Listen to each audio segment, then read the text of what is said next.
Your life is a movie, and this movie has many different types of characters who are driving the narrative as they heavily influence your actions and decisions. And in this video, we're going to be talking about the 7 types of people in your life who you should lean on and who you should totally get rid of. I've made many mistakes in my life, and the biggest of those mistakes was staying in situations or environments that were just not conducive to my growth. I've made the mistake of surrounding myself with the wrong crowd only because I did not want to be alone, or worst of all, because I wanted to be a part of some cool kids club. I've come to realize that I am more lonely when I'm with the wrong crowd than when I'm actually by myself. And it is my experience in these situations that has helped me compile this list. So without wasting any more of your time, let's jump straight to number 1.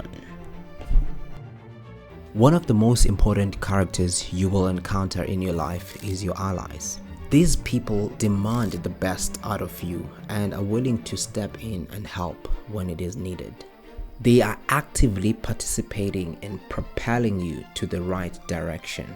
And they are not there to please you, as they will sometimes rub you the wrong way by telling you the truth you're not prepared to hear, giving you constructive criticism. You will begin to notice your allies come into your life once you've done some necessary work on yourself and have figured out a very clear direction and purpose. The reason for this is that people want to feel inspired, and they will gladly follow you as soon as you give them that inspiration. Now think of a main character from a favorite movie or a TV series. Yes, I said main character because that is what you are, a main character to your movie. Now that character that you thought of may have been lost at one point in the story and didn't have anyone. Or maybe they were just losers, hanging out with other losers and getting up to God knows what.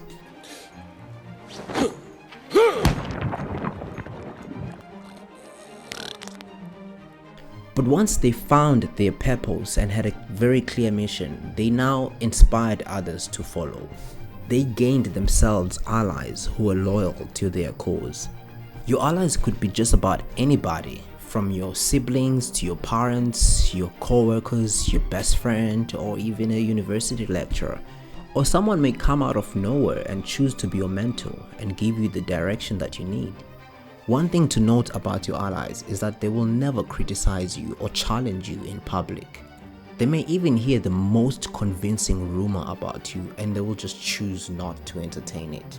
Remember, it is in their interest to maintain a positive image of you. They will wait until you are in private before they express any concerns they may have with you. Remember, your allies want the best out of you, and they have probably invested a lot and have adopted your purpose and mission as their own. They don't want to just watch all of that go down the drain. Make sure that in all of what you do, you inspire enough people to win yourself some allies, because you will need a strong team in this life. Moving on, your second type of character in your life is your ops. These people are also the easiest to identify and to deal with, unlike the more mysterious other characters we're going to talk about later on. So stick around as we are only on the modest part of the video. Now your ops object to everything that you represent and are willing to invest a lot to take you out of the equation. I know you must be thinking, that doesn't sound easy to deal with. Well, what makes them easy to deal with is that they are very clearly defined, as they oppose you in public with everyone watching.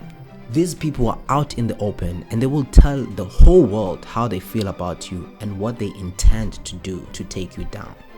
Don't be modest now and say something like, I don't have any enemies, I don't bother nobody. Even Michael Jackson had enemies. It's BS. They made it up. They lie. Okay, maybe that's a bad example. By the way, your ops are not always your enemies. It could just be someone who wants the same thing that you want. Like a rival, for example. You could find rivals in competitive arenas like sports or in business. We've had stories of long-time rivals who later on collaborated and became inseparable partners. So tread carefully with your rivals. It's not always personal.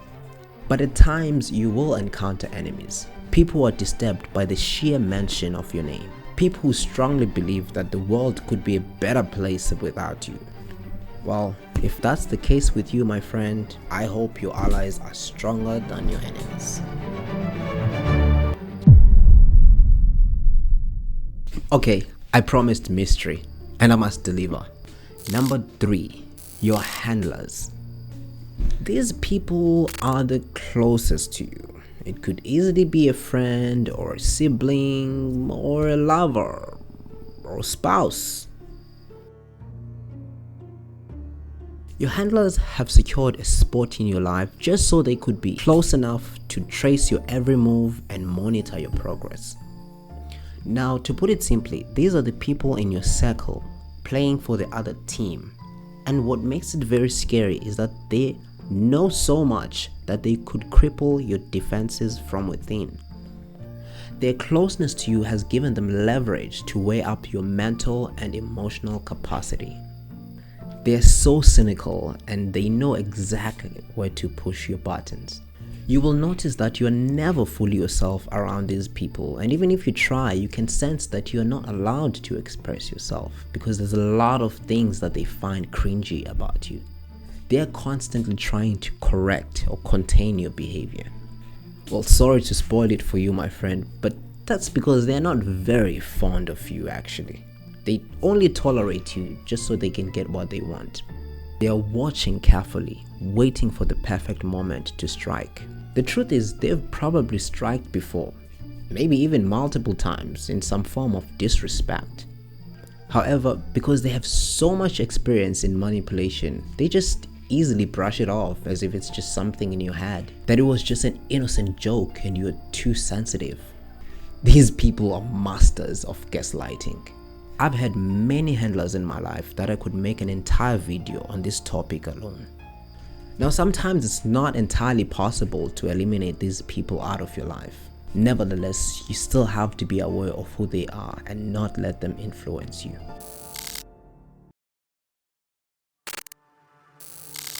Now, the fourth type of character we're going to be talking about is your fans, or rather your admirers. These people are somewhat similar to your allies, but there's a huge difference. Alright, one of the differences is the fact that they don't have immediate access to you. They protect your name and reputation from a distance.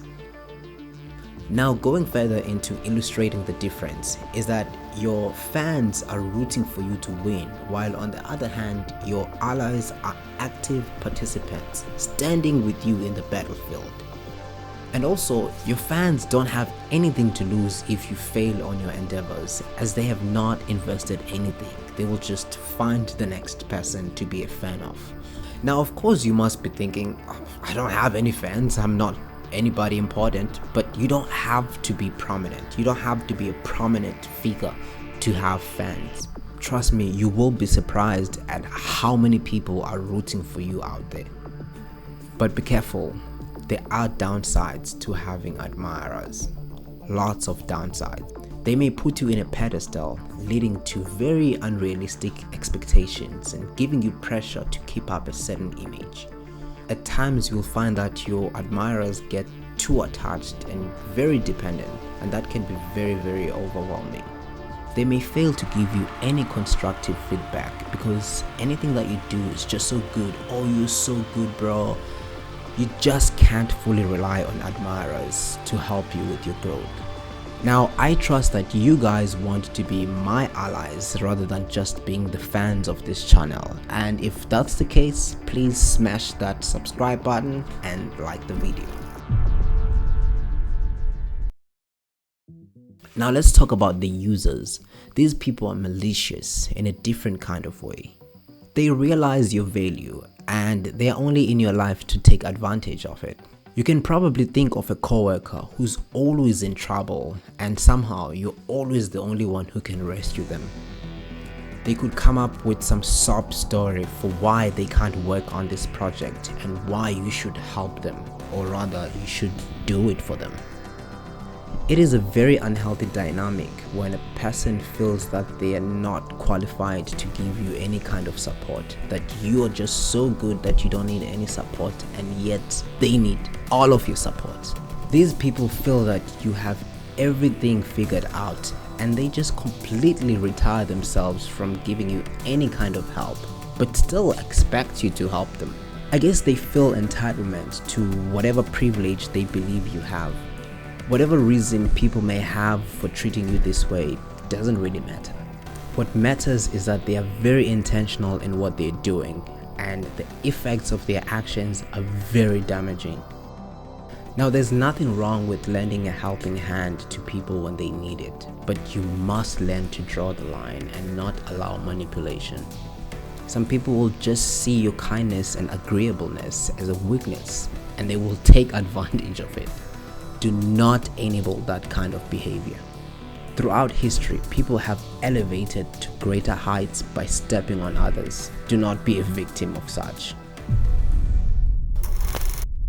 And then we have the drainers. These people are after your emotional tank. Nothing ever goes well in their lives as they complain about everything and everybody. Even when things appear to be going well for them, they're always anticipating the worst to return. It's almost like they've become accustomed to misery. You will notice that these people don't complain because they actually need solutions, because whatever solution you offer them, they will just find more faults in the solution and just continue to complain. Now, I have found that success follows gratitude. When you learn to appreciate the little things in life, you allow yourself an opportunity to spot the even bigger things.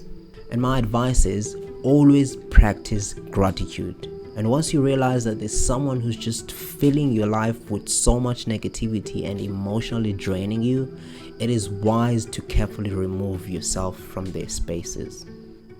Alright, finally, we'll wrap up with some positivity. Now, the seventh type of people you are going to encounter in your life is your sustainers. Of course, they are the opposite to your drainers because these people actually care about your emotional well-being. They prioritize healthy boundaries and mutual respect and will never impose or overstep. They encourage you to be your authentic self, and in times of crisis, they offer support and comfort and will help you feel less alone. These people are positive reinforcers in the sense that they focus on your strengths, celebrate your successes, and help you create a positive self-image. You can probably already think of a friend who makes you feel this way. You never have to feel like you're walking on eggshells around them. These people can give good counsel without knowing all the details. Let me make an example. Let's say you're working on a project and you and your team cannot think of a solution for whatever obstacle you've just come across. And when you're with your friend, you share your frustration and they give you a whole new perspective. Even though they are not part of the project and obviously aren't clued on whatever it is you're working on, they may still give very valuable advice. And that is because they're just a good emotional support. The future hasn't been kind to you, has it? I didn't say I was from the future. I was raised by witches and I see with more than eyes. I'm totally from the future. So yeah, in all of that you do, make sure you have yourself an emotional confidant. By now you probably realize that all of the characters we've discussed treat you differently based on how they see you. Those who see you as a threat will isolate you. Those who see you as a pawn will use you. Those who see you as a resource will exploit you. And those who see you as ordinary will ignore you. It's almost like a game, and you need to learn the rules of the game. So tread carefully, my friend. Until next time.